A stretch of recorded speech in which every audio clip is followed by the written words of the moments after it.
Well, hello everyone and welcome back to another video of the F1 2021 Driver Career Mode with BMW Williams, episode number 70 today for the Canadian Grand Prix, season 5, round number 6. If you missed the previous episode uploaded on Friday at Baku, then I recommend going and check that out. Of course, subscribe and new to the channel, see plenty more F1 2021 and F1 22 Driver Career Mode videos.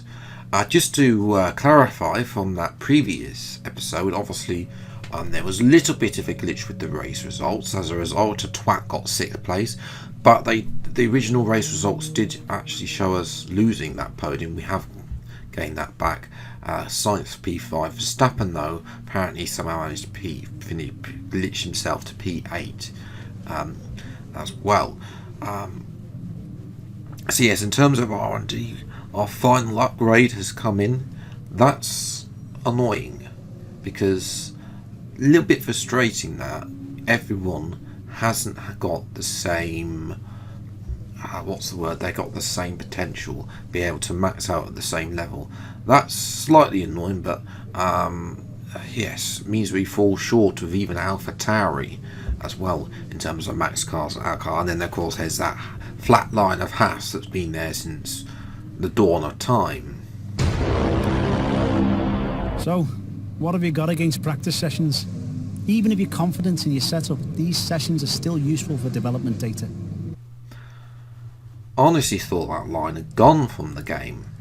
Now that Carl had been axed from F1 2020, Carl and Jeff, of course, will be joining the retired gameplay. They've got retired F1 game characters along with Chris as well from yesteryears, and that rich bloke as well. Now into qualifying, tough, very tough. I had to change my setup halfway through qualifying, and I changed it at the end as well. Couldn't quite get the match I wanted, which is why this is the fastest lap 4 as well. I don't know what it is, but Canada on this year's game hasn't been Canada like it was on last year's game, you know, where we're actually able to perform and do well. This is a good track. This is a good track for me, excuse me, or rather it was. Again, I don't know what it is, but on this, well, on F1 2020, I hope that, you know, Canada comes back to me on F1 22, because it is such a good track. But to fight the fact it hasn't been updated since 1983 in terms of the track's layout, like Austria. But nevertheless, so I've talked all through that lap. I haven't talked about the lap. It's an okay lap. We're only marginally improved on our shortest route to the line, 107.7. As well, which isn't well, let's just say for consistency, we've finally managed to get ourselves a consistent place. Stroll on pole, so the locals will like that, but Russell's in P10, and ladies and gentlemen, we're down in P18, 6/10 off Russell. So, you know, Canada not that bad, clearly. I mean, we have been over a second or so. It's definitely improvement though. Time for the race. Bonjour! It's time once again to go racing here in Montreal, the second largest French-speaking city in the world, and home since 1978 to the Canadian Grand Prix. We'll be seeing top speeds of around 210 miles an hour here at the Circuit Gilles Villeneuve, with around 2/3 of the lap taken at full throttle. High-speed chicanes spell potential danger, especially at the infamous Wall of Champions.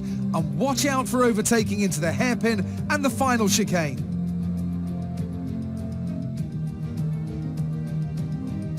It's race day yet again, and joining me for a chat, Anthony Davidson. And our racers are certainly in for a rough day today. What will you be watching for as they go down into turn 1? Well, the start of the race is always one of the most nerve-wracking parts. You have to hope that everyone is able to get off to a clean start, and this is possibly the trickiest part of the entire race. So many drivers in such a small space, and finding your braking point into turn 1 as well. It's a testament to the driver's skill that there aren't more incidents.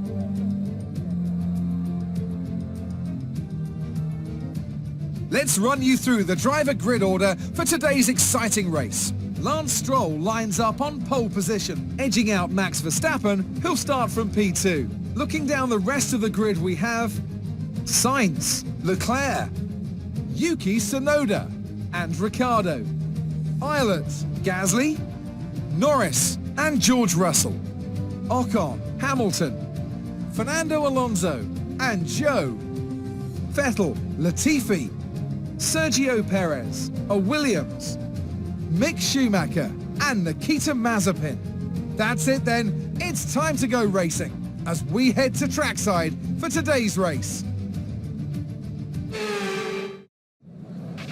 Now that we've got some points on the board, let's continue this form and aim for another top 10 finish. That'd be nice, Jeff. Race strategy is going to be a one-stop from soft to mediums. Potential to overcut there, potentially, as well. Yes, I did have a look at the medium to soft strategy, but if you look at the time difference here, it's actually 4 seconds slower in time-wise. So, yes, we are going to go for soft to mediums as well. That's something I might look at doing for F1 later career modes, comparing the two on screen as well. But anyway, 5 lights then for the Canadian Grand Prix, and it's a great start compared to Perez, who's been minced off the line by myself. We're going to dive down the inside of the Aston Martin car. Vettel doesn't give me any room. Trying to go around the outside then of Alonso, and it's Ocon. We're banging wheels with Ocon, who's got one of the Mercedes cars. I think that's Hamilton. We tried to look at Norris there, our former teammate, as we lost the back end, and there's contact with Norris. Virtual safety car deployed. How to shape out that corner, and then just couldn't really get. We died down the inside. He left the door open. You saw the door was there as well. Let's have a look replay on Norris. He's been squeezed out by Russell, and he's left the door wide open, and then I don't think he sees me coming. You know, it is a dive. Don't get me wrong, it is a dive bomb and get a little bit out of control. Also, virtual safety car is out to clear out the mess that the two AlphaTauri drivers and Leclerc made at turn 1. Both Leclerc and Ilott, that was, have lost, as you can see there, lost their front wing.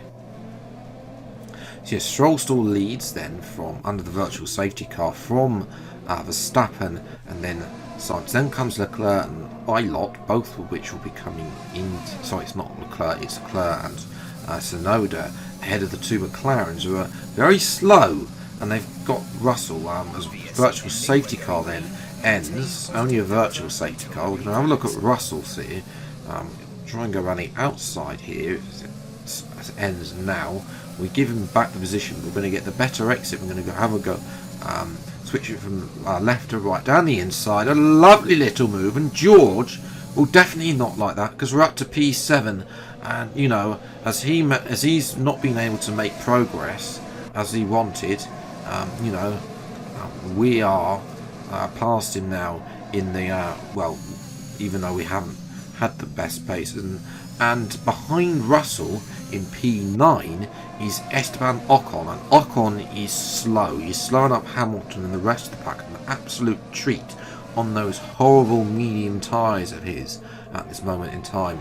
It doesn't last though, because eventually Hamilton will get past, but you can see there the damage has been done by Ocon, and that's Zhou Guan Yu as well, who's up to into the points, so the Chinese driver could be getting points as we're coming into the pits at the end of lap 8. I told Jeff that I was coming in the pits at the end of lap 8, and yet George, of course, comes in as well. I know it's a lap later than I originally said, but you know, I did tell him I was coming in. I am the lead driver. Russell should have gone on. He definitely won't be happy with that. He's fallen behind Hamilton as well, and I think he's going to fall behind Ilott, who's recovering from his early pit stop. He's fallen behind Leclerc, and he's stuck behind Mick Schumacher, who once again in this career mode only really falls trains, of course, in that bit of cardboard, and they're going either side. I think that's Norris and Russell either side of the Haas driver there, as Norris has DRS on Russell, Is he going to be able to go past our former teammate versus our current teammate? No, Russell retains position, as Leclerc is in for a second stop. So the tyre wear on the Ferrari is high, and I think also the likes of Ilott and Norris, who pit on lap 1, are also doing a second stop as well. As we're watching a man who's not made any stops, Esteban Ocon, who's up the road, he's fighting the two McLarens. He's going to try and come back at Pierre Gasly, who's been held up all race long behind Daniel Ricciardo, his teammate. Eventually Ocon does come in, and you know, we've actually been catching, Ocon has slowed these two up a treat, and we've actually been catching Gasly and Ricciardo, our former team. So we've actually got very good pace in this car. It has been though a lonely second half of the race,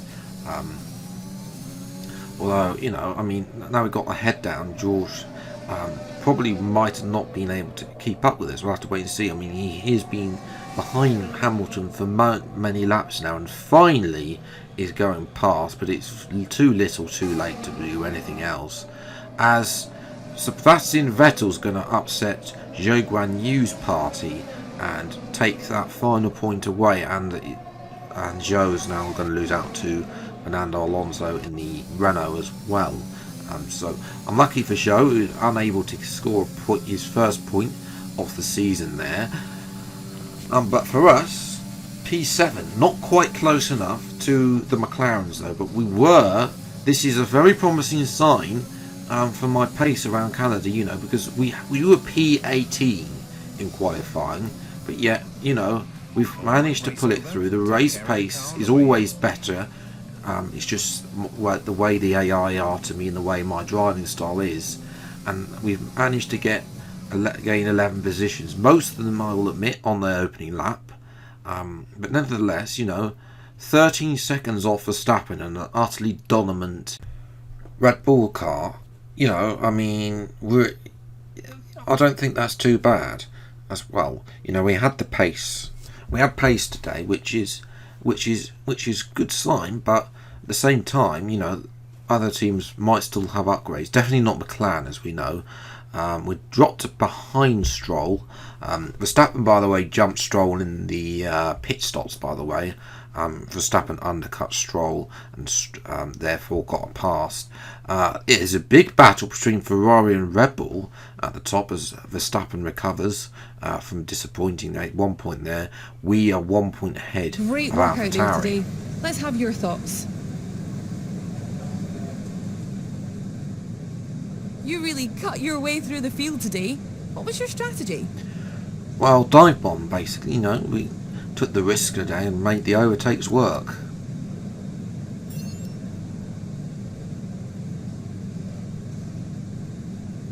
How do you feel this season is going for you? Is the car competitive?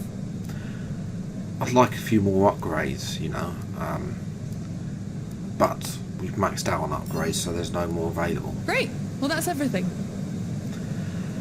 So there we go. That is the 70th episode done as well. Only 10 more to go to the Australian Grand Prix, the finale on this year's game as well. 7th place, you know, I mean, it continues our point scoring streak, which is only been matched by a couple of drivers even.